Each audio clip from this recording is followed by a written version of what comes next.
RSS રાષ્ટ્રીય સ્વયંસેવક સંઘ સંઘ એ સંસ્થા નથી. It is not a institute. એ એક માસ ઓર્ગેનાઇઝેશન છે. સંઘ સામે કેટલાક પ્રશ્નો પણ છે. તો સંઘ ભાજપની રાજનીતિમાં કે ભાજપના રાજકારણમાં કેટલો ઇન્વોલ્વડ છે? રાજનીતિમાં સંઘના લોકો છે, સંઘ વિચારવાળા લોકો છે. સંઘનો ગોડસે સાથેનો સંબંધ શું છે? પ્રશ્ન એ છે કે ગોડસે અને સંઘની સાથે ક્યારેય કોઈ સંબંધ નથી. સરદારે સંઘ પર પ્રતિબંધ કેમ મૂક્યો હતો? સરદાર પટેલના મનમાં પણ એ હતું, રાષ્ટ્રીય સંગઠન જે દેશભક્ત સંગઠન છે એ અગર કોંગ્રેસમાં મળી જાય. આ દેશમાં ક્રિશ્ચનો પણ છે, બૌદ્ધ ધર્મના લોકો છે, મુસ્લિમ લોકો પણ છે, તો સંઘની હિન્દુ રાષ્ટ્રની વિચારધારા શું માત્ર હિન્દુઓ માટે જ છે? કોણે કીધું કે સંઘ કેવળ હિન્દુઓને પ્રવેશ આપે છે? સંઘની શાખાઓમાં હિન્દુઓ આવે છે. સંઘે ક્યારેય મુસલમાનને કહ્યું નથી કે તમારે નહીં આવવાનું. હા, સંઘની પ્રાર્થનામાં ભારત માતા કી જય આવે છે, બોલવાની તૈયારી રાખવી પડે. કે સંઘમાં મહિલાઓને પણ પ્રવેશ નથી. સંઘની શાખામાં રમતો થાય છે, વ્યાયામ થાય છે, કાર્યક્રમો થાય છે, યુદ્ધની રમો પણ થાય છે. મહિલાઓને પ્રવેશ આપો તો મહિલા અને પુરુષ એક સાથે રમી શકવાના છે. હંમેશા સંઘ ઉપર એવો આરોપ લાગતો રહ્યો છે કે સંઘ આઝાદીની લડાઈમાં ક્યાંય હતો જ નહીં. તો ડૉક્ટર હેડગેવારજીનું કેવળ સ્વતંત્રતા સુધીના લક્ષ્યનું એમનું કામ હતું. 1942નું ક્વિટ ઇન્ડિયા ભારત છોડો આંદોલન છે એ લગભગ નિષ્ફળ હતું. રાષ્ટ્રીય સ્વયંસેવક સંઘની શક્તિ ઓછી થાય, કોંગ્રેસની પણ નીતિ હતી કે સંઘની શક્તિ ઓછી થાય, એટલા માટે આ એક પ્રકારનો અપપ્રચાર એમણે ચલાવ્યો.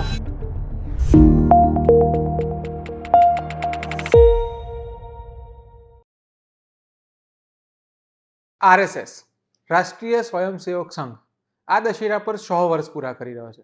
આ 100 વર્ષમાં કચ્છમાં ભૂકંપ હોય કે દેશમાં કોઈ પણ વિસ્તારમાં પૂરની સ્થિતિ, સંઘ હંમેશા સેવામાં હાજર હોય છે. સંઘ ચરિત્ર નિર્માણનું કામ કરે છે એવો સંઘનો દાવો છે. પણ સંઘ સામે કેટલાક પ્રશ્નો પણ છે કે આઝાદીની લડાઈમાં સંઘ ક્યાં હતો? સંઘનો ગોડસે સાથેનો સંબંધ શું છે? સરદારે સંઘ પર પ્રતિબંધ કેમ મૂક્યો હતો? એક બાજુ સંઘ વિશેની બહુ જ સારી વાતો છે, બીજી બાજુ સંઘ સામેના સવાલો છે. 100 વર્ષ પછી સંઘ પોતાની જાતને ક્યાં જુએ છે? આ પોડકાસ્ટમાં આપણે આ જ મુદ્દા ઉપર વાત કરવા જઈ રહ્યા છીએ. સંઘ વિશેના કેટલાક મિથ બસ્ટ કરીશું અને સંઘ સામે સવાલો કરીશું. આની માટે આજે આપણી સાથે છે પશ્ચિમ કર્ણાવતી વિભાગના સંઘચાલક શ્રી હરેશભાઈ ઠક્કર, જેઓ વિશ્વ એજ્યુકેશન ફાઉન્ડેશનના ટ્રસ્ટી પણ છે અને રાજકોટ નાગરિક સહકારી બેંકના ડિરેક્ટર પણ છે. વેલકમ હરેશભાઈ, આપનું સ્વાગત છે વીટીવીના પોડકાસ્ટમાં. અને સંઘ 100 વર્ષ પૂરા કરી રહ્યો છે, તો સૌથી પહેલા તો મારે શરૂઆત ત્યાંથી કરવી છે કે આ 100 વર્ષમાં સંઘ કેટલો બદલાયો છે, સંઘના કેટલા ધ્યેય પૂરા થયા છે અને નેક્સ્ટ 100 વર્ષ માટે સંઘનું આયોજન શું છે?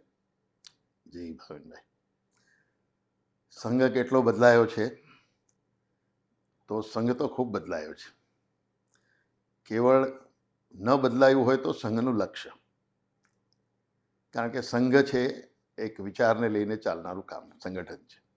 એટલે આપે જે શરૂઆતમાં ઉલ્લેખ કર્યો કે સંસ્થા છે, તો સંઘ એ સંસ્થા નથી. It is not a institute.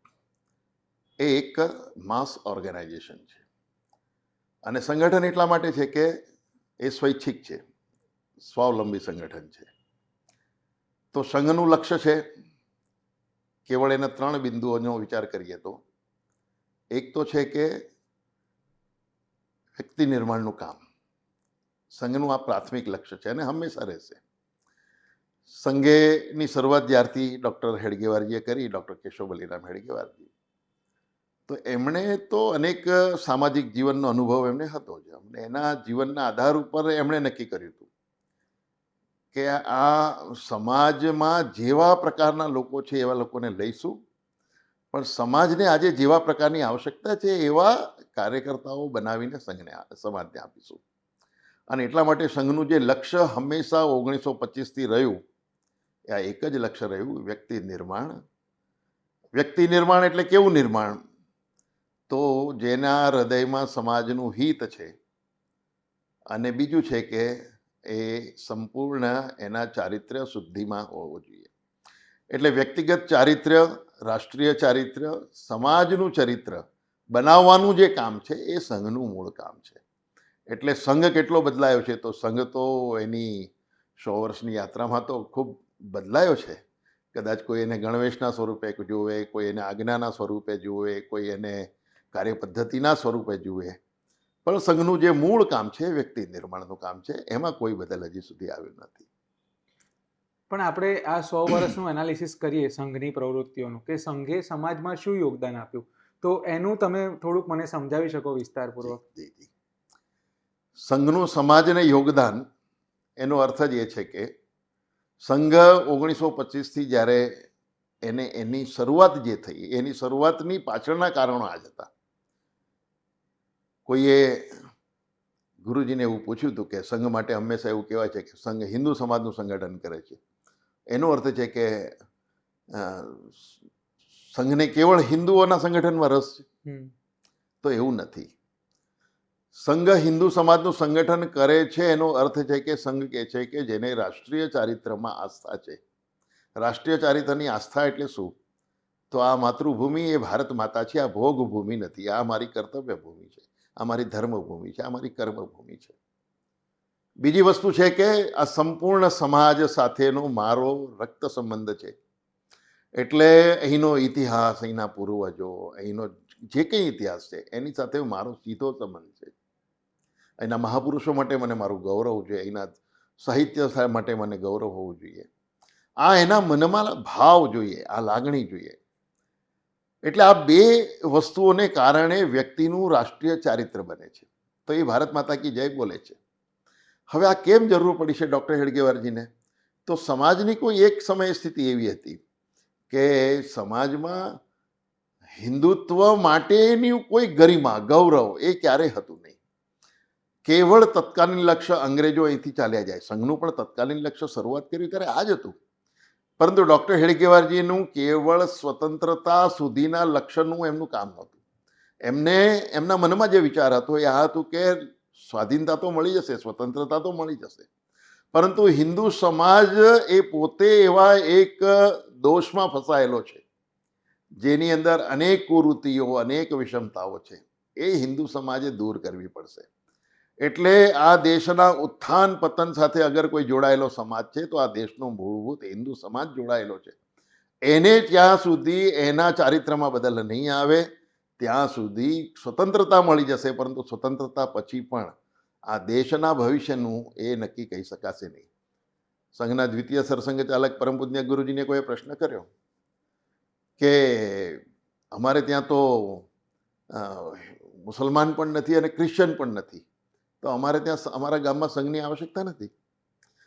ગુરુજીએ કહ્યું કે તમે તમારા ગામની તો વાત છોડી દો, અગર સંપૂર્ણ ભારતમાં અગર મુસલમાન કે ક્રિશ્ચન પણ ન હોત તો પણ સંઘ શરૂ થયો હોત, એટલા માટે કે સંઘ કોઈના વિરોધ માટે શરૂ થયો નથી.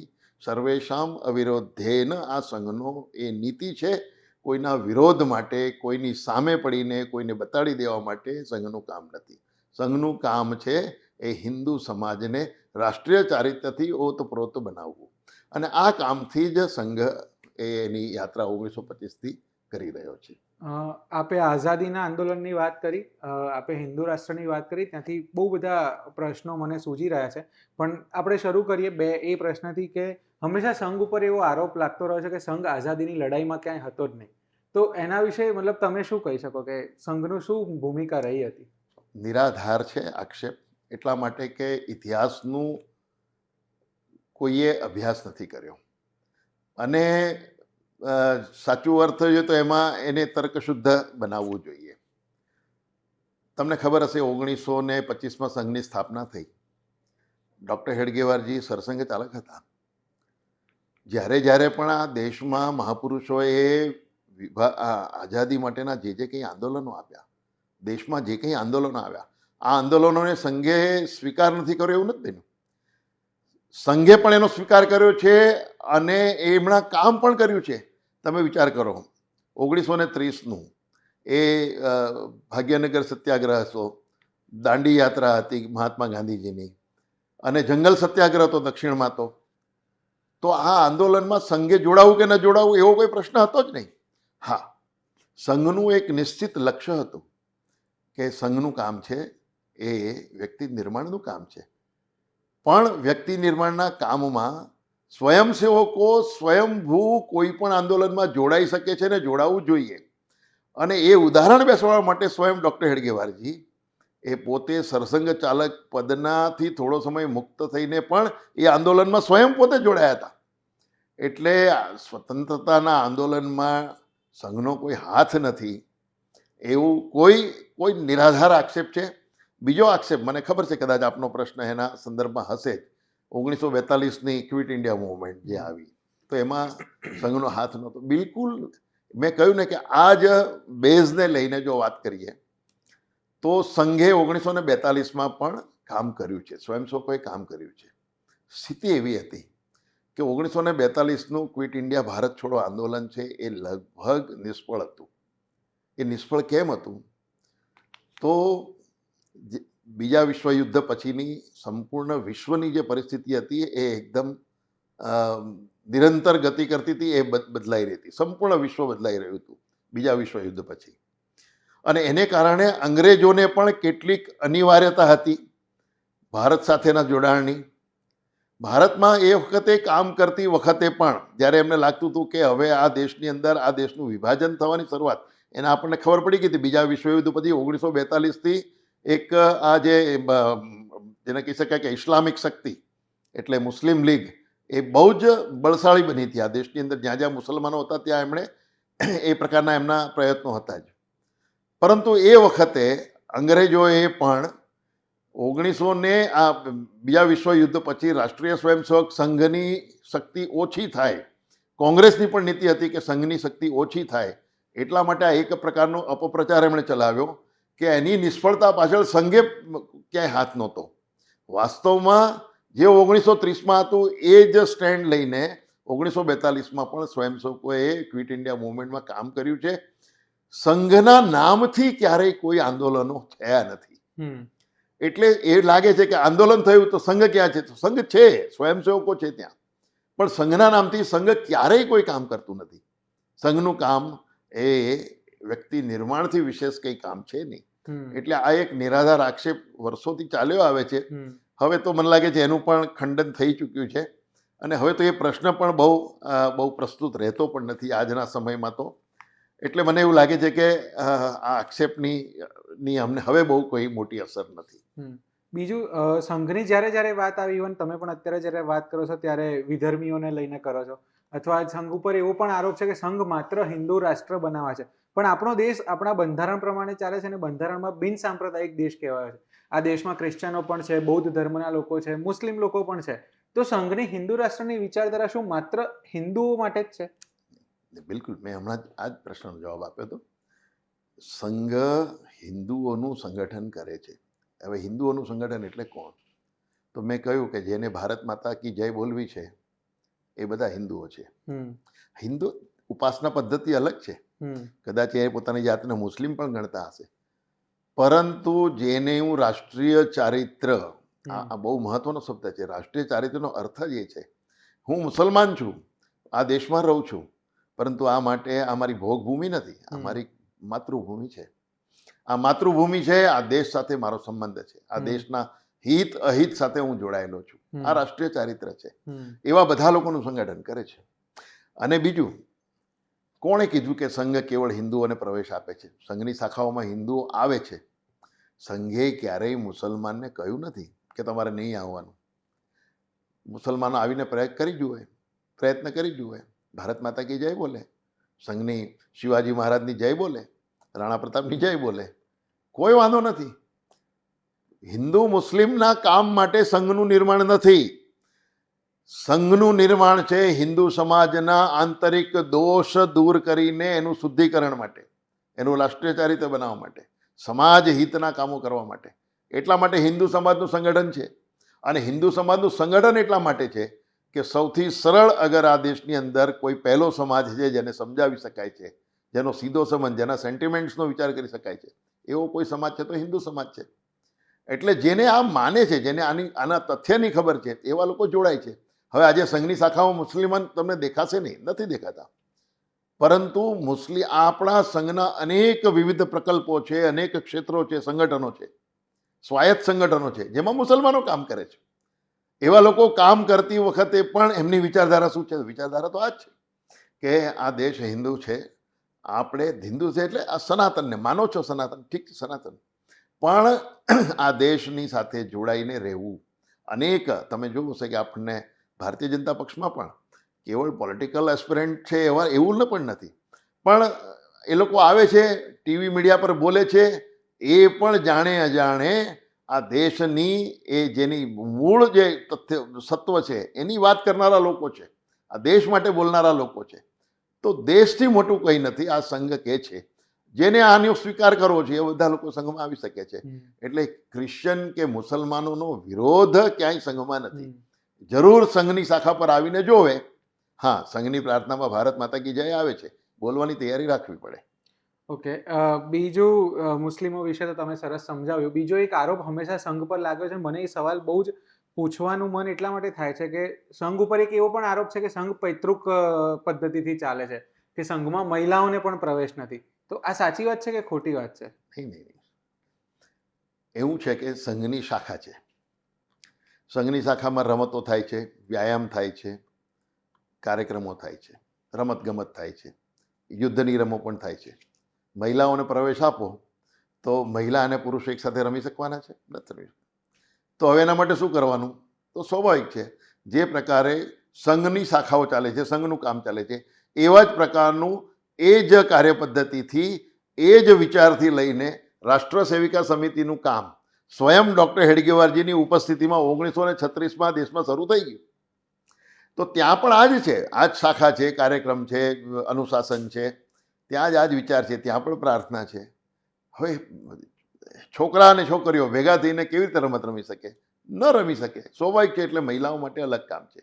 સંઘની એક શાખા છોડી દો તો સંઘના તમામ કામોમાં મહિલાનું પદાર્પણ છે.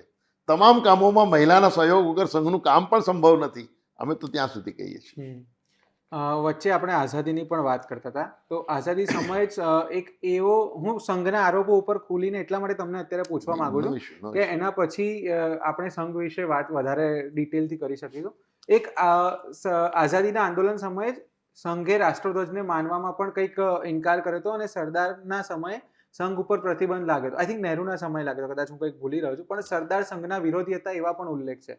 અને જ્યારે રાષ્ટ્રધ્વજ તિરંગા તરીકે સ્વીકારાયો ત્યારે સંઘ એને માનવા તૈયાર નહોતો. આ વસ્તુઓને તમે કઈ રીતે જુઓ છો? બિલકુલ તથ્યહીન વાત છે. સંઘે ક્યારેય ત્રિરંગાનો દ્વેષ નથી કર્યો. સંઘે સત્ય ઉજાગર કર્યું છે. એનું કારણ છે કે 1932માં ફ્લેગ કમિટી બની આ દેશની અંદર. તો સ્વતંત્ર ભારતનો તિરંગો, એટલે આમ તો 1930 પહેલાં, લગભગ 1925-26ની આજુબાજુ, તો એ વખતે ને પછી જ્યારે ફ્લેગ કમિટીની રચના થઈ તો એમાં પણ સર્વાનુમતે ભારતનો રાષ્ટ્રધ્વજ એ ભગવા કલરનો હશે, કેસરી કલરનો હશે. આ એક સ્વીકૃત બાબત હતી. અને એમાં સ્વયં માસ્ટર તારાસિંહ હતા, બીજા અન્ય લોકો પણ હતા. પણ જ્યારે એ આ કેવળ સત્ય ઉજાગર કર્યું છે. સંઘે ભગવા ધ્વજનો તિરસ્કાર નથી કર્યો. સંઘે તો જ્યાં સુધી, અને એક સમયે ભગવા ત્રિરંગાને તમને મને ગમે ત્યારે ઈચ્છા થાય તો આપણે આપણા અગાસીમાં લગાડી નહોતા શકતા. એ બહુ નિશ્ચિત પરવાનગી સાથે કરવામાં આવતું ધ્વજવંદનના કાર્યક્રમો એ પ્રકારે હતા. એટલે સરકારની પૂર્વ મંજૂરી વગર આપણે કરી પણ નહોતા શકતા. એ ગમે તેમ લગાડીને એનું અપમાન પણ નહોતા કરી શકતા. બહુ જ નિશ્ચિત જગ્યાઓ પર સરકારી એના ધારાધોરણ મુજબ જ એ ફરકાવી શકાતો હતો. અને એટલા માટે આપણને આજે જે દેખાય છે, ત્યાં ધ્વજવંદન દેખાય છે બધી જગ્યા પર સર્વાનુમતે, એવું એક વખત નહોતું. એટલે સંઘના કાર્યાલયોમાં એ વખતે નહોતું થતું. સંઘના કાર્યાલયમાં એ વખતે નહોતું થતું એનો અર્થ એમ નથી કે સ્વયંસેવકો ધ્વજવંદન કરવા નહોતા જતા. હવે એને સાર્વજનિક બનાવ્યું છે. કોઈ પણ વ્યક્તિ ધ્વજવંદન કરી શકે છે, ધ્વજ ફરકાવી શકે છે. એના પ્રોટોકોલ્સને ભંગ ન થવો જોઈએ, આજે પણ એ નિયમ છે. સંઘ એ નિયમોનું પણ પાલન કરીને જ્યારથી આ પ્રકારની અનુમતિ સરકાર તરફથી મળી છે ત્યારથી સંઘે પોતાના કાર્યાલય ઉપર પણ ધ્વજવંદન કર્યું છે અને એ કરતા આવ્યા છે. ક્યારે સંઘ સરદાર વિરોધી હતા? આપનો પ્રશ્નમાં છે કે સરદાર બિલકુલ વિરોધી નહોતા. હા, સરદારે ગાંધીજીની હત્યા પછી જે સંઘ ઉપર નિરાધાર આરોપ આવ્યો, એમાં સંઘ સુપ્રીમ કોર્ટના કહેવાથી એકદમ વિશુદ્ધ રીતે બહાર આવ્યો. કોઈ પણ પ્રકારનો સંઘનો હાથ નહોતો, સ્વાભાવિક રીતે નક્કી થઈ ચૂક્યું હતું. પરંતુ સરદાર પટેલને સંઘની દેશભક્તિ ઉપર શંકા ક્યારેય નહોતી. એટલે સરદાર પટેલના મનમાં પણ એ હતું કે આવું રાષ્ટ્રીય સંગઠન જે દેશભક્ત સંગઠન છે એ અગર કોંગ્રેસમાં મળી જાય હમ. તો કોંગ્રેસનો બહુ મોટું વિકાસ થઈ શકે એમ છે. પરંતુ સ્વાભાવિક છે કે સંઘનું જે કામ હેતુથી કામ શરૂ થયું હતું, હમ. સંઘે એનો સ્વીકાર નહોતો કર્યો. હમ. એટલે કોંગ્રેસમાં નહીં ભળવા પાછળનું સંઘે જે ના પાડી હતી મૂળ કારણ આ જ હતું કે એમણે ક્યારેય સક્રિય રાજનીતિમાં સંઘ ક્યારેય પ્રવેશ નહીં કરે હમ. એવું એ વખતે પણ તય હતું. હમ. એટલે પણ સરદાર તો સંઘના ચાહક હતા. સરદાર તો સંઘના ચાહક હતા. એટલે એ બાબતમાં તો કોઈ આ આરોપો બહુ જૂના છે. હમ. અને હવે તો મને એવું લાગે છે કે આ પ્રશ્નો પણ શા માટે પૂછાય, ઠીક છે આપની જવાબદારીમાં છે એટલે પ્રશ્નો બરોબર વાત સાચી. ના એટલે સુપ્રીમ કોર્ટે પણ જ્યારે સંઘને ને ગાંધીજીની હત્યા ગોડસે સાથે કોઈ સંપર્ક નહોતો એવું કહ્યું હતું, પણ સામે એવું પણ છે કે સંઘમાં સ્વયંસેવક બનવા માટે કોઈ રજિસ્ટ્રેશન નથી, એટલે એના કોઈ પ્રૂફ નથી હોતા. તો એટલે આપણે એ આરોપને આપણે હટાવી શકીએ કે ગોડસે જે તે સમયે સંઘના સભ્ય નહોતા, પણ એમની વિચારધારા હતી. બહુ બધા ઐતિહાસિક પુસ્તકોમાં એવા ઉલ્લેખ છે કે ગોડસે, નાથુરામ ગોડસે ત્યારે પણ સંઘની વિચારસરણીથી તો પ્રભાવિત હતા જ. એટલે ભલે કદાચ તમે એમ કહો કે આ પ્રશ્નો આપણને અપ્રસ્તુત લાગે ને બહુ બધી વખત ચર્ચાયું છે, પણ આ કદાચ સંઘે સમય આવે દરેક ઇન્ટરવ્યુમાં કે દરેક પોડકાસ્ટમાં પ્રશ્ન પૂછાતો જ રહેશે. કારણ કે જે તે સમયે ગોડસે ભલે ડિરેક્ટલી સંઘના સભ્ય નહોતા, પણ એની વિચારસરણીથી તો પ્રભાવિત હતા જ. ગોડસે હિન્દુત્વવાદી હતા. એટલે હિન્દુત્વને માનનારા હતા. એમનું હિન્દુત્વ કદાચ રેડિકલાઇઝ હશે એવું આપણે માની લઈએ. સ્વયં વીર સાવરકરજી, એની દેશભક્તિ માટે કોઈ શંકા કરી શકે? સ્વયં વીર સાવરકરજી પણ એમનું પોતે હિન્દુત્વવાદી હતા. કાર્યપદ્ધતિ અલગ હતી, સંઘની કાર્યપદ્ધતિ અલગ છે. એટલે સંઘમાં રજિસ્ટ્રેશનની પદ્ધતિ નથી એટલે ગોડસે માટે કંઈ કહી નહીં શકે. પ્રશ્ન એ છે કે ગોડસે અને સંઘની સાથે ક્યારેય કોઈ સંબંધ નથી. એવું પણ આજની તારીખે છે પણ કે કોઈ પણ વ્યક્તિ સંઘમાં આવે છે, શાખામાં આવે છે, પ્રાર્થના કરે છે, થોડો સમય રહે છે, એના વિચારો બદલાઈ જાય છે, અને એ જ વ્યક્તિ એ કોઈ દેશ વિરોધનું કંઈ કામ કરે છે તો એમાં સંઘનો કેટલો હાથ? મને યાદ છે બહુ વર્ષો પહેલાં હું જ્યારે ટીવી પર ડિબેટ જોતો હતો, આપણા એક વખતના રેલવે મંત્રી હતા જાફર શરીફ, બેંગ્લોરથી ચૂંટાઈને આવતા હતા, MP હતા. તો એમણે લોકસભાની અંદર એમણે કબૂલ કર્યું છે કે હું નાનો હતો ત્યારે શાખામાં જતો હતો.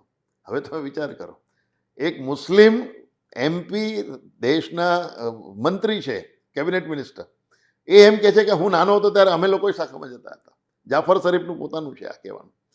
તો અને પછી આજે એ સંઘનો વિરોધ કરે તો વિરોધ કરી શકે છે. શાખા પર આવવાને કારણે હવે એ સંઘના થઈ ગયા એટલે એની પર કોઈ લેબલ લાગી ગયું છે, આવું હોતું નથી. દરેકને પોતાની મરજીથી, પોતાના હેતુથી શાખા પર આવવાની છૂટ છે. અને એટલા માટે ગોડસે આવ્યા હશે કે નહીં આવ્યા હશે એવું તો કોઈ ઇતિહાસમાં કશું મળતું નથી કે ગોડસે ચુસ્ત સ્વયંસેવક હતા, એવું કોઈ વાત પણ મળતી નથી. પણ એની વિચારધારા અલગ હતી. એને મનમાં જે લાગ્યું, ગાંધીજીની હત્યામાં એ દોષિત થયા, પણ એને કારણે સંઘ બદનામ થાય છે. એ તો સંઘ વિરોધી વિચારવાળા જે લોકો છે એ શક્તિઓએ રચેલું એક ષડયંત્ર છે, અને એ ષડયંત્રનું સંઘ ભોગ બન્યું. બહુ મોટું નુકસાન સંઘને થયું, સંઘની વિકાસ યાત્રામાં બહુ મોટું હર્ડલ સાબિત થયું. અને આપણે જોઈ શકીએ છીએ કે લગભગ 1948 પછી, જ્યાં સુધી સંઘ નિર્દોષ સાબિત નહીં થયો, એ પછી ફરી એક પુનશ્ચ હરિઓમ કરીને સંઘે પોતાના સંગઠનના કાર્યની શરૂઆત કરવી પડી. હવે જ્યારે આપણે સક્રિય રાજનીતિની વાત કરીએ છીએ, આપ એવું કહો છો અને સંઘનું પણ એવું છે કે સક્રિય રાજનીતિમાં ન હોવું, તો હંમેશા ભાજપ માટે એવી વાત થાય છે કે ભાજપની જે બેકબોન છે એ હંમેશા રાષ્ટ્રીય સ્વયંસેવક સંઘના સ્વયંસેવકો રહ્યા છે જે એકચ્યુઅલ ફિલ્ડમાં કામ કરે છે. બહુ બધા એવા ન્યૂઝ રિપોર્ટ પણ એવું છે કે જ્યારે ટિકિટ આપવાની હોય ભાજપને, કે જ્યારે પ્રદેશ પ્રમુખ કે રાષ્ટ્રીય પ્રમુખ નિમવાના હોય ત્યારે પણ સંઘની સલાહ લેવામાં આવે છે. તો સંઘ ભાજપની રાજનીતિમાં કે ભાજપના રાજકારણમાં કેટલો ઇન્વોલ્વ છે? પ્રશ્ન વર્ષોથી પૂછાય છે, પણ પૂછાવો જોઈએ. પૂછવાથી જ ધ્યાનમાં આવે છે કે સાચી વસ્તુ શું છે. સંઘ એક સંગઠન છે, દેશભક્ત સંગઠન છે. એનું કામ છે એક સામાજિક સંગઠન છે.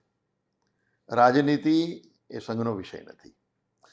સંઘમાં તૈયાર થયેલા લોકો રાજનીતિમાં જાય છે, પરંતુ રાજનીતિમાં જાય છે એટલે સંઘ મોકલે છે એવું માનવાનું કારણ નથી. સંઘમાંથી રાજનીતિમાં જનારા બધા જ લોકો સંઘની યોજનાથી નથી જતા. એકમાત્ર જ્યારે જનસંઘની શરૂઆત થઈ તો શ્યામાપ્રસાદ મુખર્જીએ તો પહેલા પ્રસ્તાવમાં તો એવું કીધું હતું કે સંઘ રાજનીતિમાં પ્રવેશ કરે. ગુરુજીએ ના પાડી કે સંઘની રાજનીતિમાં કામ કરવાનું છે જ નહીં. તેમણે કીધું કે આ દેશને જરૂર છે અને મહાત્મા ગાંધીજીની હત્યા પછી હવે આમ રાજકીય પક્ષમાં કોઈ બોલવાવાળું કોઈ જોઈએ, કોઈ સંગઠન તો કોઈ પાર્ટી જોઈએ. તો ગુરુજીએ વિચાર કર્યા પછી બધા લોકો સાથે કન્સલ્ટેશન કર્યા પછી કહ્યું કે અગર રાજનીતિનું કામ તમે શરૂ કરવાના હશો તો બહુ તો સંઘ તમને કાર્યકર્તા આપી શકે. તો એ વખતે મને ખબર છે, એટલે ઇતિહાસમાં એવું લખાયું છે કે કેવળ 5 કાર્યકર્તા ગુરુજીએ શ્યામાપ્રસાદ મુખર્જીને આપ્યા અને જનસંઘની શરૂઆત થઈ. એમાં દીનદયાલ ઉપાધ્યાય છે, બલરાજ માધોક છે, સુંદરસિંહજી ભંડારી છે ને એવા પ્રકારના 5 કાર્યકર્તા. અટલ બિહારી વાજપેયી અને અડવાણીજી તો બહુ પાછળથી આવ્યા. પણ ત્યારથી જનસંઘની શરૂઆત થઈ. પરંતુ એટલે સંઘ રાજનીતિમાં છે એવું નથી. રાજનીતિમાં સંઘના લોકો છે, સંઘ વિચારવાળા લોકો છે. રાજનીતિ સંઘથી છે એવું નથી. પણ એ વિચારવાળા લોકો માત્ર એક જ પક્ષમાં કેમ છે? એટલા માટે કે વિચારોનું સક્રિય રાજનીતિ કરતી વખતે પણ કેન્દ્ર બિંદુ શું હોવું જોઈએ, કેન્દ્રીય વિચાર શું હોવો જોઈએ? આ દેશનું પુનરુત્થાન, દેશ જેના કેન્દ્રમાં છે એવી રાજનીતિ કરવી, સમાજ હિતની રાજનીતિ કરવી, દેશની રાજનીતિ કરવી. તો દેશ માટે જે કંઈ કરવાનું છે રાજનીતિ કરવું પડે છે. એ આજની જે વ્યવસ્થા દેખાય છે, રાજનીતિનું જે પ્રદૂષણ થયેલું છે, એ જે એનું જે કહેવાય છે કે પતન થયું છે રાજનીતિક જીવનનું, એમાંથી બહાર રાખવાનું કામ એ સંઘે હંમેશા એનું ચેક એન્ડ બેલેન્સ કરતા આવ્યા છે. સંઘના સ્વયંસેવકો પણ જ્યારે સક્રિય રાજનીતિમાં જઈને જાય છે તો સંઘની એવું નથી કે આપી દીધા છે તો હવે ચલો કરશે, ઠીક છે, જવાબદારી પૂર્ણ કરશે, ચંચુપાત નથી.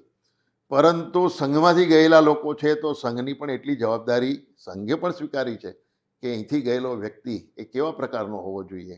એટલે એનું પણ ચેક એન્ડ બેલેન્સ સમયાંતરે સંઘ કરતો રહેતો હોય છે. પણ સક્રિય રાજનીતિ સંઘથી ચાલે છે, આ આક્ષેપ બરાબર નથી. હજી એક પ્રશ્ન રાજકારણને લઈને જ મને છે, મારે જરાક એને સમજવું છે કે સંઘ ભાજપમાં કાર્યકર્તાઓ મોકલે છે અને એ કાર્યકર્તા મોકલવા જેટલી જ સંઘની જવાબદારી છે. પણ ઘણા સમયથી ભાજપના રાષ્ટ્રીય પ્રમુખની નિમણૂક અટકેલી છે અને બહુ જ બધા એવા મીડિયા રિપોર્ટ્સ છે જેમાં એવું કહેવામાં આવે છે કે સંઘ અને ભાજપ વચ્ચે કંઈક તો મતભેદ છે જેના કારણે અટકેલું છે. શું ખરેખર આ વાતમાં કોઈ સત્ય છે? જુઓ, રાષ્ટ્રીય પ્રમુખ નક્કી કરવાની જવાબદારી કોની હોય? તો પાર્ટીની હોય. હવે કોઈ કારણસર એ લંબાઈ રહ્યું છે તો એનો જવાબ કોની પાસે હોય? તો પાર્ટીમાં. ઠીક છે, સંઘના અખિલ ભારતીય સ્તરના પદાધિકારીઓ પાસે કદાચ વાત હશે, સમાચાર હશે, માહિતી હશે. પણ માહિતી હશે એટલે શું? સંઘને સલાહ આપવાનો તો કોઈ સલાહ આપી શકે, મસલત કરી શકે, તમે એની સાથે કન્સલ્ટેશન કરી શકે. સંપૂર્ણ નિર્ણય પ્રક્રિયા એ ભારતીય જનતા પક્ષની છે. એટલે એના રાષ્ટ્રીય અધ્યક્ષ નક્કી કરવું તો એ તો પાર્ટી વિધિન પાર્ટી જ આ નિર્ણય થઈ શકે. બીજી વસ્તુ છે કે સંઘ જો આવી બધી બાબતોમાં માથું મારવા જાય, સંઘનું કામ જે પાર્ટી માગે છે, કાર્યકર્તા આવશ્યકતા લાગે છે, એવા પ્રકારની ક્ષમતાવાળા દેખાય છે કાર્યકર્તા, તો રાજનીતિમાં આપવાનો પ્રયત્ન સંઘ કરે છે. ભારતીય જનતા પક્ષને પણ એ કાર્યકર્તાનો સ્વીકાર કરવો કે ન કરવો એના માટે પણ સંપૂર્ણ એ સ્વાયત્ત છે. સંઘે આપ્યા એટલે ભાજપે લઈ લેવા એવું હોતું નથી. સંઘ અને ભાજપની બંનેની વિચાર કામ અલગ છે, વિચારધારા અલગ છે, પરંતુ બેનું એક કેન્દ્ર બિંદુ છે કે દેશને અનુરૂપ રાજનીતિ કરવી, જેમાં દેશના હિતને નુકસાન ના થાય, સમાજ હિતને નુકસાન ના થાય. આપણે રાજનીતિ વિશે વાતો કરી, પણ આપણે જે હેતુ માટે ભેગા થયા મૂળ મુદ્દો હતો કે સંઘના 100 વર્ષ થઈ રહ્યા છે એટલા માટે. તો હવે મને થોડું એ પણ સમજવું છે કે સંઘ કામ કેવી રીતે કરે છે, સંઘનો ખર્ચ ક્યાંથી આવે છે અને આ 100 વર્ષની જે ઉજવણી થઈ રહી છે એનું લક્ષ્ય, એનો એજન્ડા શું છે? એવું છે કે સંઘની 100 વર્ષની આ યાત્રા છે. નાગપુરથી શરૂ થયેલી આ યાત્રા છે. 100 વર્ષની યાત્રામાં સંઘે અનેક પ્રકારના દમન, હર્ડલ્સ એ જોયા છે. અનેક પ્રકારની બાધાઓ પાર કરીને સંઘ વિકાસ કરતું રહ્યું છે. અતિ ગંભીર કહી શકાય એવી મુસીબતો પણ સંઘે ભોગવી છે. પરંતુ ઈશ્વરીય કાર્ય છે એટલે આ 100 વર્ષની યાત્રા કરતાં સંઘ આજે 2025માં પ્રવેશ કર્યો છે.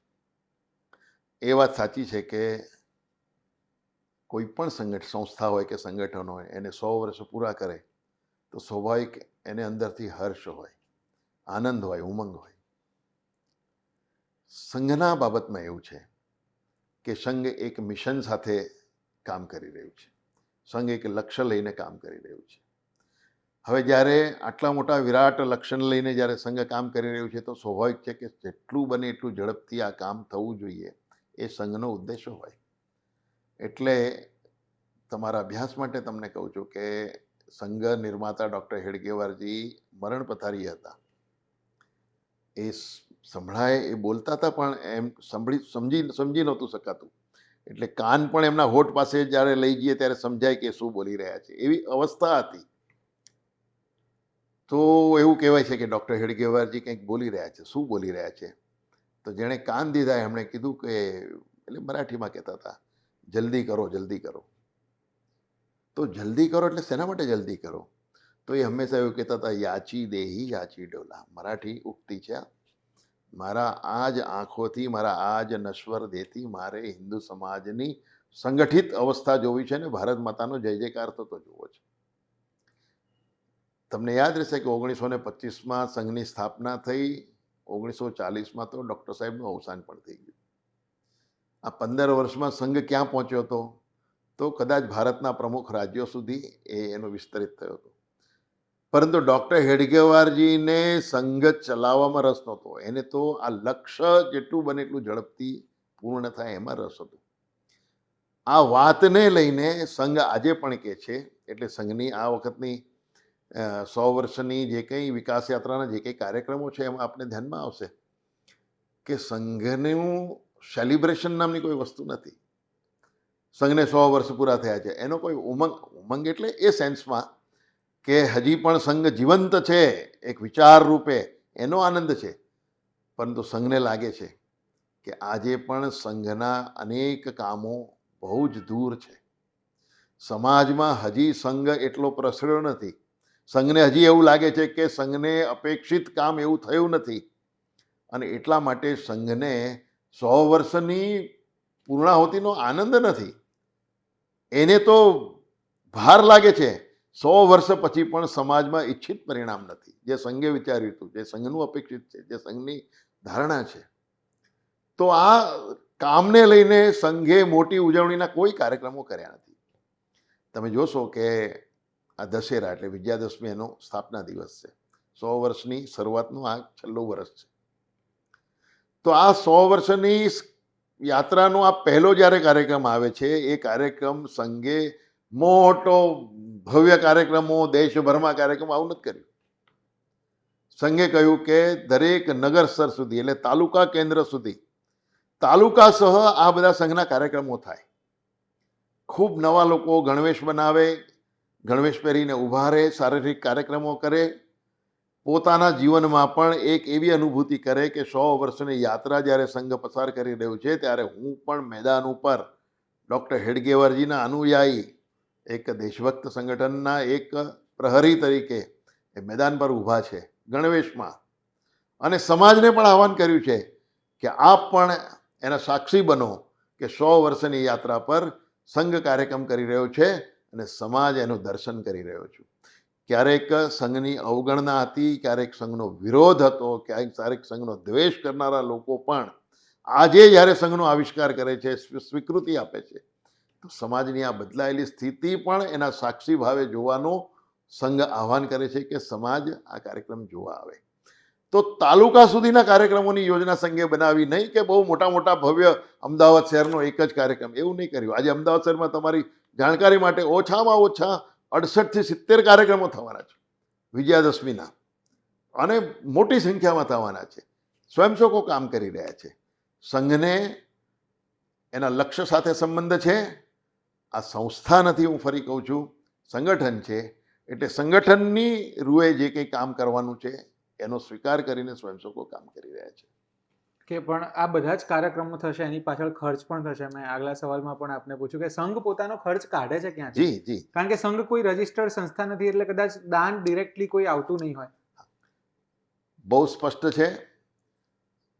સંઘનો જે કંઈ ખર્ચ છે એના માટેનો સંઘનો જે ગુરુ પૂર્ણિમા ઉત્સવ છે, પરમ પવિત્ર ભગવા ધ્વજ કેસરી ધ્વજ છે જેની નિશ્રામાં કાર્યક્રમો થાય છે શાખામાં, વર્ષમાં એક વખત ગુરુ પૂર્ણિમાના પવિત્ર દિવસે સ્વયંસેવક એનું પૂજન કરે છે. સંઘમાં વ્યક્તિ ગુરુ સ્થાને નથી. સ્વયં ડૉક્ટર હેડગેવારજીએ શરૂ કરેલા સંઘ પણ ડૉક્ટર હેડગેવારજી એના ગુરુ નથી. તો આ તત્વની પૂજા એ કરતો આવ્યો છે સમાજ, સંઘના સ્વયંસેવકો. એટલે ભગવા ધ્વજની પૂજાની સાથે જેમ ગુરુ પૂર્ણિમામાં ભક્ત ગુરુની પૂજા, શિષ્ય પૂજા કરે છે, પરંતુ ખાલી હાથે નથી કરતો, તો પોતાની યથા ઈચ્છા યથાશક્તિ કંઈ ને કંઈ ગુરુને સમર્પિત કરતો હોય છે. આજના યુગનું જે કંઈ સમર્પણ છે, તો સ્વાભાવિક છે કે આટલું મોટું રાષ્ટ્રીય કાર્ય જ્યારે દેશમાં ચાલી રહ્યું છે, તો સંઘને પોતાની ઈચ્છાથી શું આપી શકાય છે? તો એક ધનના સ્વરૂપે સ્વયંસેવકો સમર્પણના ભાવથી પૂજા કરીને એ સમર્પણ મૂકે છે અને એના આધાર ઉપર સંઘના બધા જ કાર્યક્રમો ચાલે છે. કેવળ સંઘના વિષયોના જ માટે એના ખર્ચની જોગવાઈ છે, અન્ય જોગવાઈઓ નથી. ઘણી વખત ડૉક્ટર હેડગેવાર જન્મ શતાબ્દી સેવા સમિતિ એનું કોઈ ભવન છે, તો એનું ભવન છે તો એની પહોંચબુક હોય છે, એની બધી વસ્તુ. સંઘની કોઈ પહોંચ નથી હોતી, સંઘની કોઈ પહોંચ હોતી નથી. સંઘના પ્રચારકોના પણ ખર્ચા જે કંઈ હોય છે આ ગુરુ પૂર્ણિમાની એમાંથી જ વ્યય થતો હોય છે. તો સ્વાવલંબી સંગઠન છે, કોઈની પાસે હાથ લાંબો કરવાની કોઈ સંઘની ક્યારેય આ 100 વર્ષની યાત્રામાં ક્યારેય બન્યું નથી. એટલે સ્વાયત્ત સંગઠન, સ્વાવલંબી સંગઠન, સ્વયંસેવકો જ નક્કી કરશે સમર્પણ, અને એ જે કરશે એના આધાર ઉપર સંઘ એનો ખર્ચ કરી શકશે. આ એનું બીજું કહ્યું કે રજિસ્ટર નથી, તો સ્વાભાવિક છે, આ સંસ્થા નથી એટલા માટે એનું રજિસ્ટ્રેશન નથી. પરંતુ એક વાત નક્કી છે, તમે જોયું હશે કે હમણાં છેલ્લા કેટલાક સમયથી સંઘની આ ગુરુ પૂજનની ક્યારેક કેશના સ્વરૂપે લોકો મૂકતા હતા. હવે બદલાઈ ગયું છે. હવે ઇન્ટરનલ ઓડિટ પણ હોય છે, દેશનું ઓડિટ પણ હોય છે, અને કોઈ આક્ષેપ ન કરી શકે એટલા માટે પણ સંઘની ગુરુ પૂર્ણિમાના કાર્યક્રમોમાં સ્વયંસેવકો એક નિશ્ચિત રકમથી વધારે હોય તો ચેકથી જ સમર્પણ કરવું. એટલા માટે કે સંઘની ઉપર ક્યારેય આવા પ્રકારનું કોઈ આંગળી ન ચીંધી શકે કે સંઘમાં એ કેશમાં કેટલા આવ્યા અને ચેકથી કેટલા. જે કંઈ છે બિલકુલ ઓપન છે, અને સ્વાવલંબી સંગઠન તરીકે સંઘે આનો સ્વીકાર કરવો જ રહ્યો.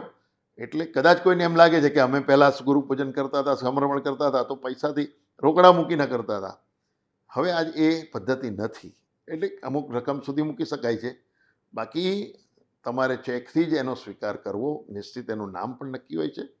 તો સ્વાવલંબી સંગઠનની આ જે કંઈ પ્રોટોકોલ્સ છે એ સ્વયંસેવક પાળે છે. બીજું એ સમજવું છે આપણી પાસેથી કે સંઘનું કાર્ય પદ્ધતિ શું છે, સંઘનું સ્ટ્રક્ચર શું છે. જેમ કે પ્રચારક યોજના, વિસ્તારક યોજના, કોઈને સંઘમાં જોડાવવું હોય તો કેવી રીતે જોડાઈ શકે? જી, પ્રચારક વિસ્તારક એ સ્વયંસેવકમાંથી કાર્યકર્તા બને, અને કાર્યકર્તા બન્યા પછીની જે ભૂમિકા છે એનું નામ વિસ્તારક અને પ્રચારક છે. કોઈ વ્યક્તિને સંઘમાં આવવું છે, મારે સંઘમાં જોડાવું છે, તો સંઘમાં જોડાવું છે એટલે શું? તો સ્વાભાવિક છે કે આજે સંઘનું જે બાહ્ય સ્વરૂપ છે, ફિઝિકલ એનું જે કંઈ છે ચિત્ર છે, એ તો શાખા છે. કોઈ એમ કહેશે કે મારે સંઘ જોવો છે, તો આવો શાખા પર આવો. તો શાખા પર આવી શકાય છે, ભગવા ધ્વજને પ્રણામ કરે છે, સંઘના કાર્યક્રમોમાં હિસ્સેદાર બને છે, સંઘના ભૌતિક કાર્યક્રમોમાં જોડાય છે, છેલ્લે પ્રાર્થના કરે છે, ભારત માતા કી જય બોલીને છૂટા પડે છે. એટલે એનો સંઘ પ્રવેશ થઈ ગયો. આ પ્રતિદિન કરતાં કરતાં કરતાં વ્યક્તિના મનમાં જે પ્રકારોનું વિચારોનું નિર્માણ થાય છે એ બદલાય છે. વ્યક્તિની અંદર પરિવર્તન આવે છે, વૈચારિક પરિવર્તન આવે છે. એ વૈચારિક પરિવર્તન એને મનુષ્યનું ઘડતર, સંઘ એવું કહે છે, એ વ્યક્તિ વિકાસનું કામ છે.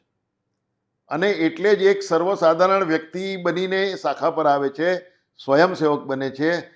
પોતાની અનુકૂળતા ક્યારેક સમય મળે ત્યારે આ કામ કરીશું એવું બોલનાર વ્યક્તિ સમય કાઢીને કામ કરતો થઈ જાય. આ એની વિકાસ યાત્રા છે. અને આ વિકાસ યાત્રાનું પણ ચરમસીમા એવી છે કે ધીરે ધીરે કદાચ વ્યવસાય અર્થે અથવા તો શૈક્ષણિક કારકિર્દી માટે પણ સ્થાન બદલવું પડે છે. તો કોઈ એવા ગામમાં જઈને, કોઈ એવા શહેરમાં જઈને વ્યક્તિ અભ્યાસ અર્થે જાય છે, એકલો જાય છે, તો ત્યાં પણ એવું કહે છે કે હું 2 વર્ષ અહીંયા અભ્યાસ માટે આવ્યો છું, તો 2 વર્ષ હું મારા અભ્યાસ માટે આવીશ, કામ કરીશ, પણ મારાથી સંઘનું કામ છૂટી ન જાય એટલા માટે અભ્યાસની સાથે સંઘનું કામ કરે એને વિસ્તારક યોજના કહે છે. એનો નિશ્ચિત સમય છે, 2 વર્ષ, 3 વર્ષ, 4 વર્ષ, 5 વર્ષ એ કામ કરે છે.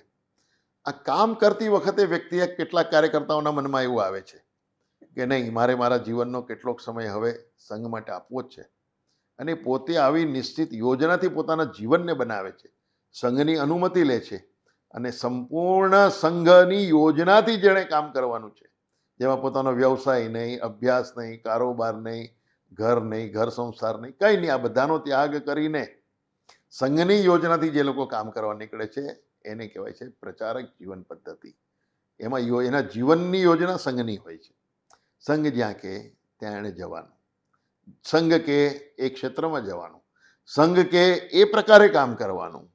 એ વખતે વ્યક્તિ આવું નથી વિચારતો કે મારો અભ્યાસ આટલો છે, મારી ઉચ્ચ કારકિર્દી બનેલી છે અને સંઘ મને એક ઓફિસમાં બેસવાનું કહે છે, મને એક અહીંયા જવાનું કહે છે, મને એક આટલું નાનકડું સેન્ટર. સંઘમાં આ વિચાર પછી અસ્થાને બની જાય છે.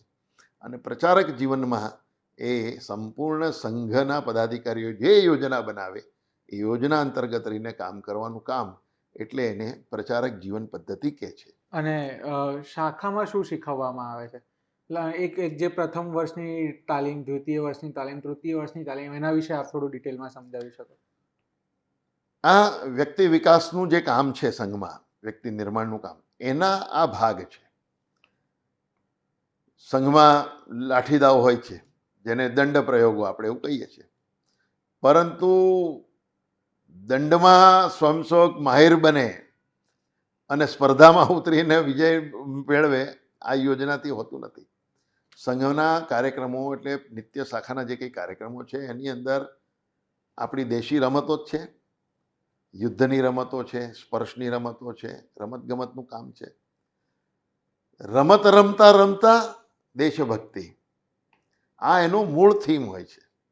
એટલે રમત રમતી વખતે પણ વ્યક્તિ ક્યારે એ દેશભક્તિથી ઓતપ્રોત થઈ જાય એ ખબર નથી પડતી.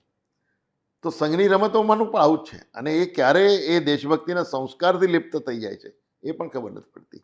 એટલે સંઘની શાખામાં સૂર્ય નમસ્કાર છે, વ્યાયામ છે, રમતો છે, છેલ્લે એક 20 મિનિટનું બૌદ્ધિક કાર્યક્રમ પણ છે, ગીત છે, અમૃત વચન બોલે છે, પ્રાર્થના કરીને છૂટા પડે છે.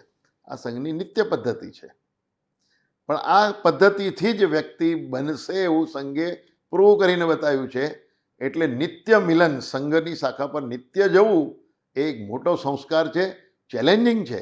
દરરોજ 1 કલાકની શાખા પર જવું, એક નિયત સમયે જ જવું, આ એક બહુ મોટું ચેલેન્જિંગ કામ હોય છે.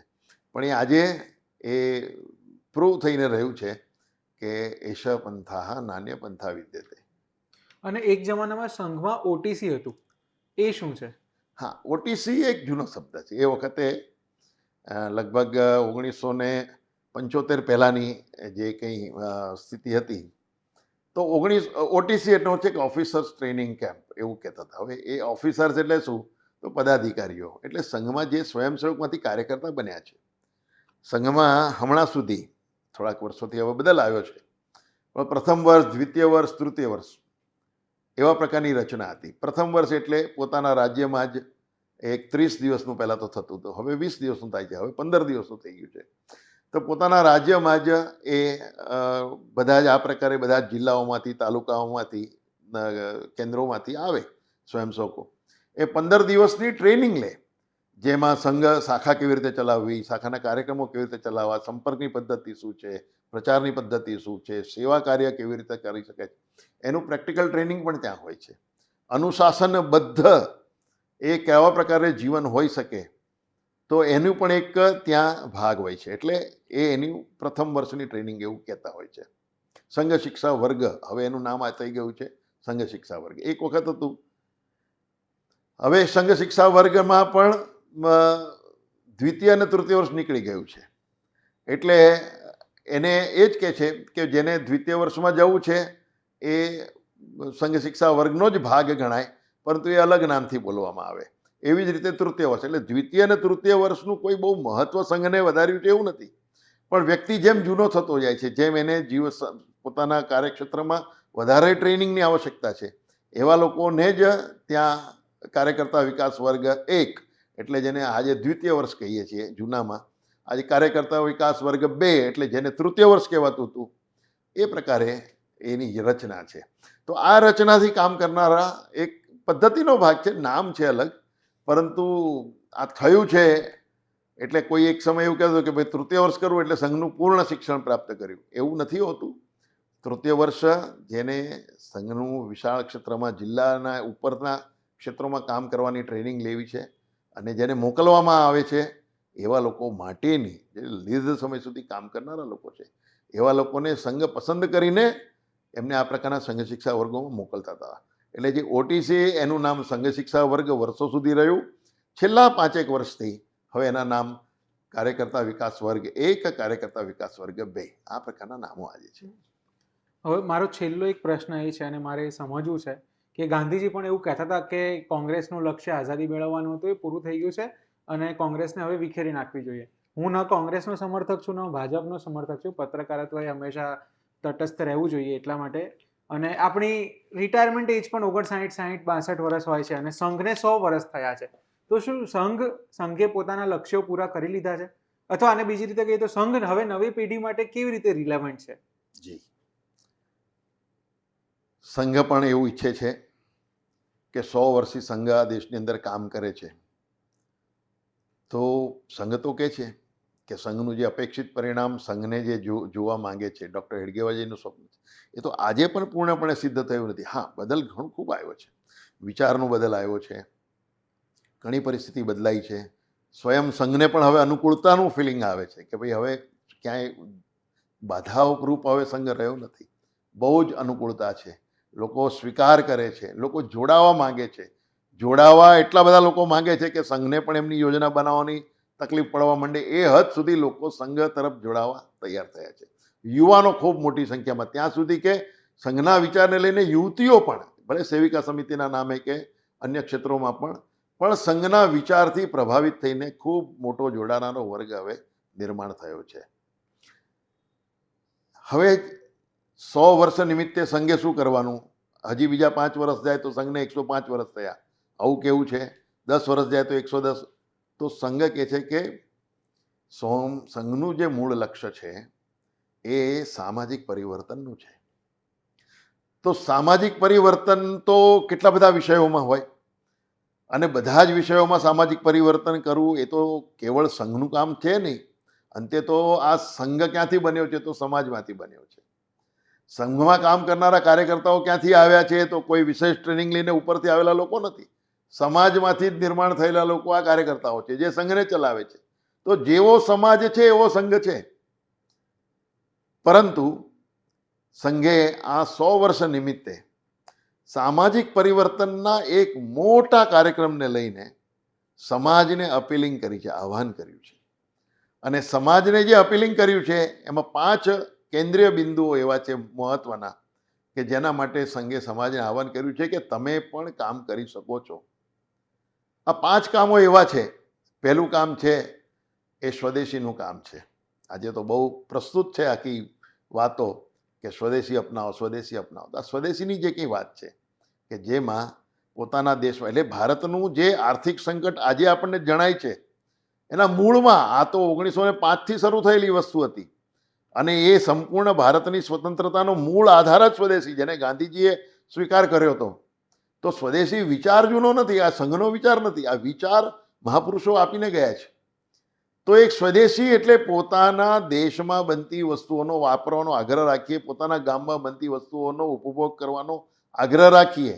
કેવળ વસ્તુ નહીં પણ સ્વદેશી એક વિચાર બનવો જોઈએ. જ્યાં જેટલી અનિવાર્યતા છે નહીં જ ચાલે. વિશ્વના આજે જેટલા દેશો છે, ચીનના, આપણું ભલે આપણે આજે એને એનિમી કન્ટ્રી કહેતા હોઈશું કે અથવા આપણા વિચાર વિરોધી કહેતા હોઈશું, પરંતુ આ ચીનનો પણ આજે જે રેઝ થયો છે એ શેને કારણે થયો છે? ચીનના 70 વર્ષ સુધી ચીનમાં એ સાયકલ ચાલી છે. એમણે આહવાન કર્યું પોતાની જનતાને કે આપણે આપણા પેટ્રોલ ડીઝલના નામે ફ્યુલ આપણું વિદેશી હુંડિયામણ નહીં ખર્ચીએ, અને એટલા માટે જેટ સાયકલનો ઉપયોગ કરીને આજે ચીનની જે જાહોદલાલી ગણાય છે, જાહોદની આજે જે ચીન દેખાય છે સર્વશક્તિશાળી, આ શક્તિશાળી બનવા પાછળ એ દેશના લોકોનો બહુ મોટું યોગદાન છે, અને એ છે સ્વદેશી વસ્તુઓનો આગળ કરવાનો આગ્રહ. તો ડોમેસ્ટિક પ્રોડક્શન એ બહુ મહત્વનો વિષય બને છે. કેવળ વસ્તુથી નહીં, તો સ્વભાષા, સ્વવેશભૂષા, સ્વરાજ, સ્વવિચાર, આને પણ સ્વદેશી સાથે જોડીને કામ. બીજું સંઘે આહ્વાનાત્મક કામ આપ્યું છે એ છે સામાજિક સમરસતા. ભારતનું સૌથી મોટું દુશ્મન કોઈ રહ્યું છે ભારતના પતન માટે, તે આપણી સામાજિક વિષમતા. અને એ સામાજિક વિષમતા હું બીજા લોકોને નહીં કહું, બીજા ધર્મના લોકોને નહીં કહું, હિન્દુ સમાજનો પોતાનો જ સૌથી મોટો દોષ, જેના માટે સંઘે હંમેશા ચિંતા કરી છે. તો જાતિગત વિષમતાથી ઉપર ઉઠીને, દ્વેષમાંથી મુક્ત થઈને એકદમ એક સમાજ તરીકે એ જાગૃત અવસ્થા સમાજની બનવી જોઈએ. આજે બહુ આવશ્યકતા છે.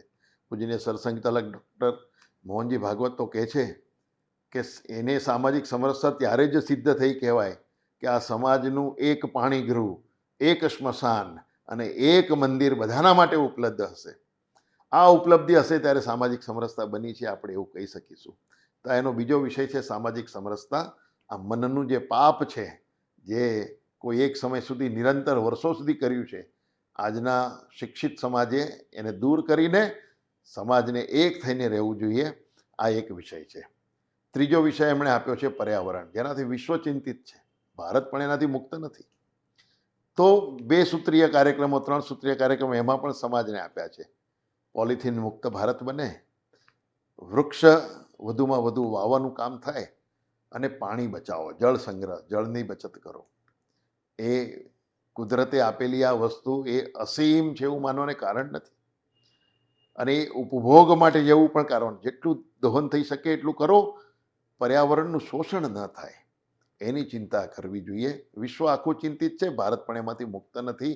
સમાજ જાગૃતિની દિશામાં વધે, આ દિશામાં તો બહુ મોટું પરિવર્તન આવી શકે છે. આ 3 વિષય છે. ચોથો વિષય એમણે જોડ્યો છે કુટુંબ પ્રબોધન. આજે આપણને પોતાની ગૌરવ ગાથાઓ માટે આપણે ઉદાસીન છીએ. હવે તો ખબર પણ નથી. પહેલાં દાદા દાદી વાર્તા કહેતા, એ વાર્તાની અંદર ભારત ભક્તિને વણી લેતા. રાજાની વાર્તા કહેતા, પોતાના દેશનું માનચિત્ર મૂકતા બાળકની સામે. તો એવા અનેક નાના નાના બાલ્યકાળથી જે સંસ્કારો આપવાની, દેશભક્તિના સંસ્કારો આપવાની, સમાજનો પરિચય કરાવવાની, આ જે કંઈ પર્યાવરણમાં જે કંઈ પશુ પંખી છે, પશુ પંખીને પોતાના કુટુંબના અંગ છે, આવા પ્રકારની વાત એક વખત બિલ્લી માસી, કૌવા કાકા, ઉંદર મામા, સૂરજ દાદા, ચંદ્ર મામા, આ જે કંઈ વિષયો હતા, કેમ મામા, કાકા, કાશી માસી, બિલ્લી માસી જોડી દેતા, વૃક્ષને પણ પૂજા કરવાનું. તો આ પર્યાવરણ છે, આ પ્રકૃતિ છે, એ માનવ જગત માટે છે, એના કારણે માનવ જગત છે. તો એને એના ઉપભોગ માટે પર્યાવરણ નથી. તો કુટુંબ પ્રબોધનના વિષયમાં પણ આવી અનેક વાતો સમાવી લેવી. અને આપણે કહીએ છીએ કે આપણી દેશની જે કંઈ માતૃશક્તિ છે, બહેનો છે, ઘરમાં પોતાના બાળકને એના બાલ્યકાળથી જ આ પ્રકારના સંસ્કાર આપવાની આવશ્યકતા છે. એને એવા પ્રકારે, એટલે વેસ્ટર્ન ટીવીના માધ્યમથી, ઓટીટી પ્લેટફોર્મ પરથી જે પ્રકારે સાથે બેસીને જોઈ પણ ન શકાય સિરિયલ કે પિક્ચર, એટલી ગંદી બીભત્સ ગાળોથી આજે ભરેલા ટીવીના કાર્યક્રમો છે, એમાંથી સમાજને મુક્ત કરવો હશે તો એ માતાઓએ આ કામ કરવું પડશે કે બાળકને એક યોગ્ય ઉછેર. એક માતા 100 શિક્ષકની ગરજસાર છે. આપણે ત્યાં એવું કહીએ છીએ, સ્કૂલમાં શિક્ષણ છે, સ્કૂલમાં સંસ્કાર નથી. આજે દુર્ભાગ્યે તો એ સંસ્કાર એ પરિવારમાંથી મળે, પરિવારના બધા લોકો સાથે બેસીને એ પ્રકારના કામો કરે. અંતિમ વિષય આપ્યું છે કે નાગરિક કર્તવ્ય. જેમ વ્યક્તિને પોતાનું ચારિત્ર્ય છે, એમ સમાજનું પણ ચારિત્ર્ય છે. વ્યક્તિએ વિચાર કરવો જોઈએ કે મારી 4th largest economy, 3rd largest economy વિશ્વ બનવામાં હું જઈ રહ્યો છું, પરંતુ એ ભારતના નાગરિક ભારત પોતે રહે છે કેવી રીતે? અહીંયા આવીને જોશે તો જે ટ્રાફિકની સમસ્યા છે, જે પોલ્યુશન છે, રોંગ સાઈડ જવાની પદ્ધતિ છે, જ્યાં ત્યાં દરવાજો ખોલીને રોડ ઉપર થૂકવાની પદ્ધતિ છે, ગંદકી છે, અસ્વચ્છતા છે, પાણીનો બગાડ છે. આ ચરિત્રની વાત છે. તો આ રાષ્ટ્રીય ચારિત્રનો અભાવ છે. નાગરિક કર્તવ્યના ભાગરૂપે સમાજે સંઘે આહવાન કર્યું છે કે આ નાગરિક કર્તવ્યનો અર્થ કોઈ 1925માં ડૉક્ટર હેડગેવારજીએ આહવાન નહોતું કર્યું, પરંતુ આજે ભારત અને જે પ્રકારે વિશ્વમાં શિરમોર દેશ બની રહ્યો છે, તો એ નાગરિકોનું ચારિત્ર કેવું છે પોતાનું અંતર્ગત, એનું કોઈ અગર દર્શન કરશે તો ધ્યાનમાં આવશે કે જે ભારતને આપણું આટલો શક્તિશાળી બનવા જઈ રહ્યો છે, પરંતુ એ ત્યાંના દેશના નાગરિકોને તો આ પ્રકારની વ્યવસ્થાની તો કંઈ પડી પણ નથી. તો નાગરિક કર્તવ્ય આજે બહુ મોટું શિષ્ટાચાર અને સંસ્કારનો વિષય છે. આ પણ એક આહવાનના આધાર ઉપર કેવળ 5 કાર્યક્રમો છે. એમાં સંઘની શાખા માટે સંઘના સાહિત્ય વાંચવાની પણ આવશ્યકતા નથી. આવા એક મોટા વિષયને લઈને શતાબ્દી વર્ષ નિમિત્તે સંઘે સમાજને આહવાન કર્યું છે. આ આહવાનમાં સૌ સમાજ જોડાય, સક્રિયતાથી જોડાય, સંઘને સમજવા જિજ્ઞાસાથી જોડાય, એવું એક આહવાન સંઘે કર્યું છે. અને એના ભાગરૂપે એ આખો વિષય ચાલવાનો છે. મેં કહ્યું કે શતાબ્દી વર્ષના વિજયાદશમીના જે કંઈ કાર્યક્રમો થવાના છે, એટલે જ ડિસેન્ટ્રલાઇઝ કરીને આ કાર્યક્રમોને સંઘે સમાજ પરિવર્તનનો એક વિષય સમાજ સામે મૂક્યો છે. આમ તો હરેશભાઈ આ મારો છેલ્લો પ્રશ્ન હતો અને અહીંથી આપણે પોડકાસ્ટને સમાપ્ત કરતું, પણ તમે સામાજિક સમરસતાની વાત કરીને ત્યાંથી મેં જે થોડું ઘણું વાંચેલું છે એમાંથી મને એક પ્રશ્ન સૂઝ્યો છે કે સંઘ ઉપર એક એવો પણ આરોપ લાગ્યો છે, આપણે સંઘ ઉપરના આરોપોથી ને ચર્ચાઓથી આપણે આ પોડકાસ્ટ શરૂ અને છેલ્લે ફરી ત્યાં પૂરું કરીએ કે સંઘ હંમેશા બ્રાહ્મણવાદી રહ્યો છે. અને અત્યારે જ્યારે સામાજિક સમરસતાની વાત કરીએ ત્યારે આપણે એવું કહીએ છીએ કે બધી જ જાતિ અને એક પાણીને એની વાત કરીએ, તો એને તમે કઈ રીતે ખંડન કરો છો કે કઈ રીતે જુઓ છો? એ એટલા માટે કે સંઘના પહેલા 3 સરસંઘ ચાલક જે આવ્યા, ડૉક્ટર કેશવ બલિરામ હેડગેવાર બ્રાહ્મણ હતા, માધવરાવ સદાશિવરાવ ગોલવલકર પૂજ્ય ગુરુજી એ બ્રાહ્મણ હતા, સ્વયં મધુકર દત્તાત્રેય દેવરસ બાળાસાહેબ દેવરસી એ બ્રાહ્મણ હતા. તો આ પ્રશ્ન એ વખતે જેના મનમાં આ હીનતા છે સંઘ માટેની, દ્વેષ છે, એવા લોકોએ ચલાવેલી વાત છે કે જો એના 3 સરસંઘ ચાલક બ્રાહ્મણ આવ્યા. સંઘના તો મનમાંય નથી, સંઘના તો આજે મનમાં નથી, પણ બ્રાહ્મણિકલ એ સંઘનું કામ છે, આપણે તો માનતા પણ નથી અને સંઘમાં તો એ પદ્ધતિ પણ નથી. સ્વયં આનો અનુભવ મહાત્મા ગાંધીજીએ કર્યો વર્ધાના શિબિરમાં આવીને, એ પણ ડૉક્ટર હેડગેવારજીની ગેરહાજરીમાં કર્યો, એટલે વધારે એમને ધ્યાનમાં આવ્યું કે હું જે સંઘને સમજું છું, હું જે સમાજમાં કામ કરવા માગું છું, પરિવર્તન કરવા માગું છું, સંઘે તો એ પરિવર્તનની ક્યારની શરૂઆત કરી દીધી છે ને, એ સ્પષ્ટ દેખાય છે, એમના શિબિરોમાં દેખાય છે. ગાંધીજીએ કહ્યું કે તમારામાંથી દલિત હશે એવા કેટલા લોકો છે, તો કોઈ હાથ ઊંચો નહીં કર્યો. ગાંધીજીને લાગ્યું કે બધા ઉચ્ચ વર્ગના લાગે છે, સવર્ણ લાગે છે. પછી જે સંઘના બીજા અધિકારી હતા એમણે કીધું કે બાપુને એવું પૂછવું છે કે તમારામાં આવી જ્ઞાતિના લોકો કોણ કોણ છે, હું તમને કહું છું કે એવા જે લોકોએ હાથ ઊંચા કરે. પછી હાથ ઊંચા થવા માંડ્યા. તો જેમણે હાથ ઊંચા કર્યા કે ભાઈ હા હું દલિત છું, આ પ્રકારે જેને કહી શકાય, પરંતુ સંઘમાં તો જાતિ કોઈ પૂછતું નથી. તો એમણે કીધું કે ભાઈ આ દલિત છે એટલે બાજુમાં જેણે હાથ નથી ઊંચો કર્યો એ શું હશે, તો કે ભાઈ એ બ્રાહ્મણ છે, એ બ્રાહ્મણ છે અથવા સવર્ણ છે. ત્યારે ગાંધીજીને આ ધ્યાનમાં આવ્યું, એમને પ્રસન્નતા થઈ કે મારી અપેક્ષા મુજબ કામ આ દેશમાં શરૂ થયું છે અને એનું શ્રેય એ જે અગર જાય છે તો એ રાષ્ટ્રીય સ્વયંસેવક સંઘને જાય છે. બીજા દિવસે ડૉક્ટર હેડગેવારજી મળ્યા વર્ધા શિબિરમાં, ત્યારે એમણે ગાંધીજીએ પ્રશંસા પણ કરી કે તમારી ગેરહાજરીમાં મળ્યો એટલે મને વધારે સારું લાગ્યું. તો એ આ પણ પ્રતિ થઈ. સ્વયં બાબા સાહેબ આંબેડકરજી પણ સંઘ માટે એમણે આ જ વિચારો વ્યક્ત કર્યા છે કે સંઘની એ સમરસતાની નીતિ જે છે એની સાથે હું 100% સહમત છું. સંઘ નિર્દોષ છે એ બાબતમાં.